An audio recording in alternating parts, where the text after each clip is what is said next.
को।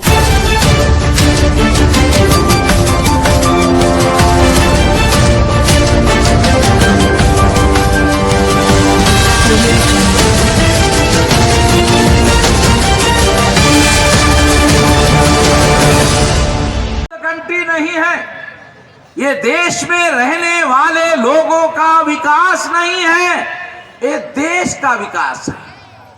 ने रोड का विकास, डैम का विकास, फ्लाईओवर का विकास, अरे ये विकास, development of the country, rail का विकास।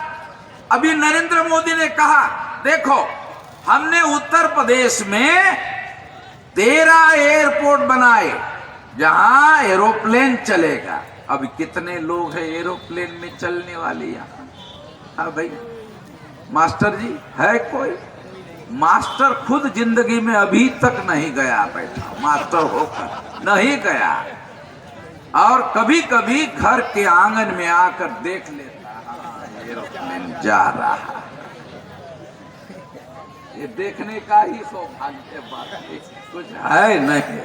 तो मोदी वाह आप यही कह, मोदी वाह कह रहा, मोदी कह रहा है कि 13 इंटरनेशनल एयरपोर्ट हमने उत्तर प्रदेश में बनवाया। अरे क्या करे भाई तुम्हारा ये डेवलपमेंट चला, केवल एरोप्लेन को हम देख ही सकते हैं, बैठ नहीं सकते। ये है डेवलपमेंट ऑफ द कंट्री।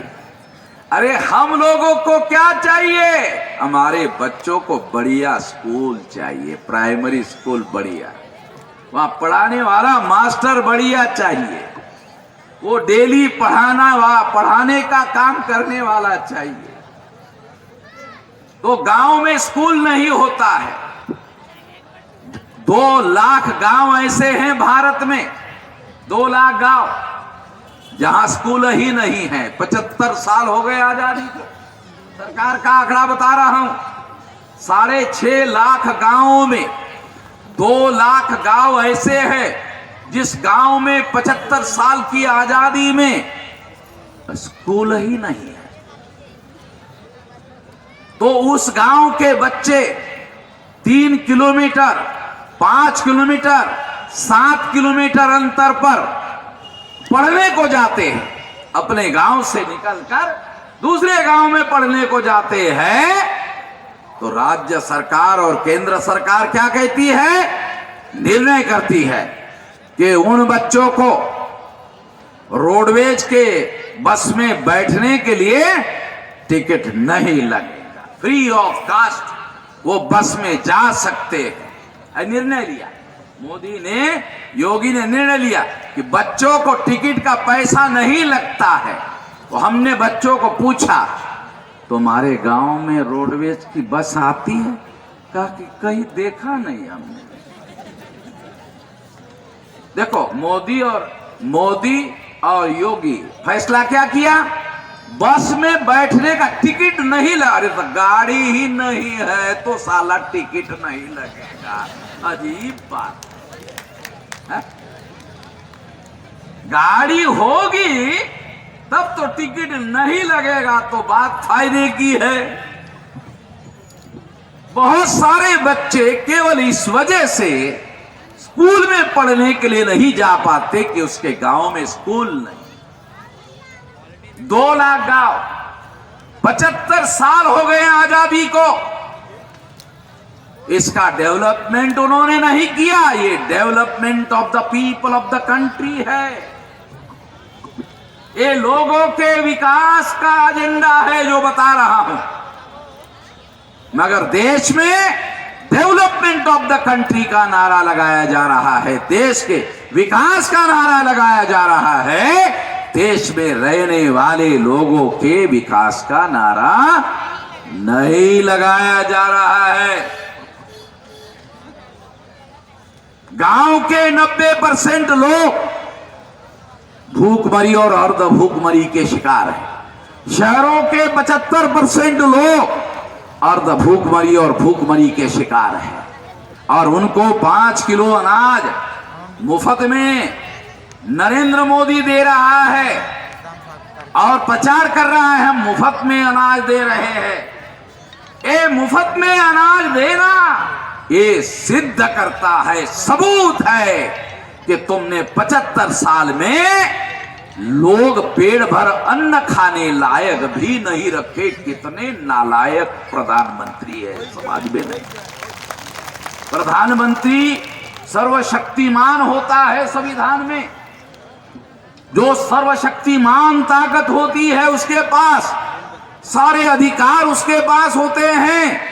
उन्होंने इन लोगों का विकास करने का कोई काम नहीं किया। इसलिए बहुत दुख के साथ कह रहा हूं कि ये शक्तिशाली प्रधानमंत्री, संविधान ने इनको शक्ति दी, मगर ये प्रधानमंत्री इन गरीबों का विकास नहीं कर पाए। इसलिए ये सारे प्रधानमंत्री नालायक प्रधानमंत्री, ये सारे प्रधानमंत्री नालायक प्रधानमंत्री है।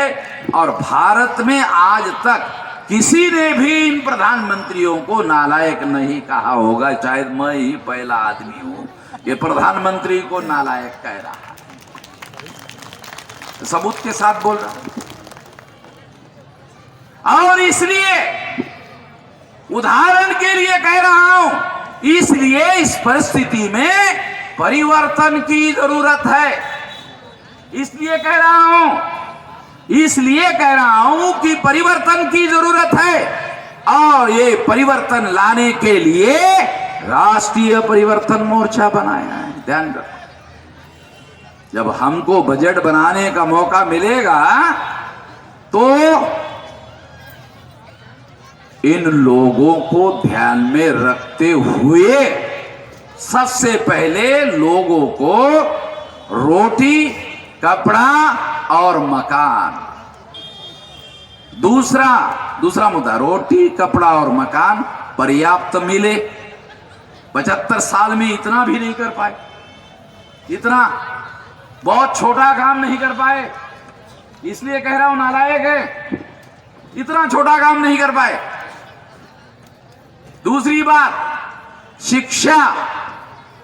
हर गरीब से गरीब आदमी का बच्चा, उसको पढ़ने के लिए सख्ती का कानून हो, सख्ती का कानून हो, और सख्ती से उनको स्कूलों में भर्ती किया जाए और वो स्कूल छोड़कर ना जाए, इसका प्रबंध किया जाए। तो शिक्षा, स्वास्थ्य, हम गरीब लोगों में एक आदमी कमाने वाला होता है, जब वो बीमार पड़ता है तो हम दिन भर काम करते हैं तो रात में हमारा चूल्हा पकता है। गरीब आदमी का ध्यान रखो कि दिन भर काम करता है तो शाम को उसके घर का चूल्हा पकता है, और जब वो बीमार पड़ता है तो उसका चूल्हा पकता नहीं है। इसलिए स्वास्थ्य की व्यवस्था होनी चाहिए कि जो गरीब आदमी बीमार पड़ा हुआ है उसकी मुफ्त में बढ़िया क्वालिटी की स्वास्थ्य व्यवस्था हो। मैं देहात का रहने वाला हूं, देहात के किसी गांव में कोई स्वास्थ्य व्यवस्था नहीं, बिल्कुल नहीं। मैं खुद में देहात का रहने वाला हूं, मैं खुद जानता हूं। तो इसीलिए झोला छाप डॉक्टरों को कुछ न कुछ करना पड़ता है, और झोला छाप डॉक्टरों की दवा करने से आदमी बीमारी के वजह से मरने के बजाय झोला छाप डॉक्टर की दवा लेके मर जाता है। रिकॉर्डेड बात। शिक्षा व्यवस्था वो इतना नहीं किया, स्वास्थ्य नहीं किया, रोजगार देश में कितने नौजवान ग्रेजुएट होकर घूम रहे हैं, इंजीनियर होकर घूम रहे हैं, रोजगार नहीं है। अगर रोजगार नहीं तो सरकार को स्वयं रोजगार का कार्यक्रम चलाना चाहिए। रोजगार नहीं दे सकते हो, स्वयं रोजगार करवाओ। अगर स्वयं रोजगार भी नहीं कर सकते तो बेरोजगार को बेरोजगारी भत्ता दे दो। मैं अमेरिका गया, मैं यूरोप गया, लंदन गया, वहां इंक्वायरी किया कि अगर किसी आदमी ने जिलाधिकारी कार्यालय में लिख दिया कि मैं बेरोजगार हूं और मुझे नौकरी नहीं है, तो वो ऑफिस के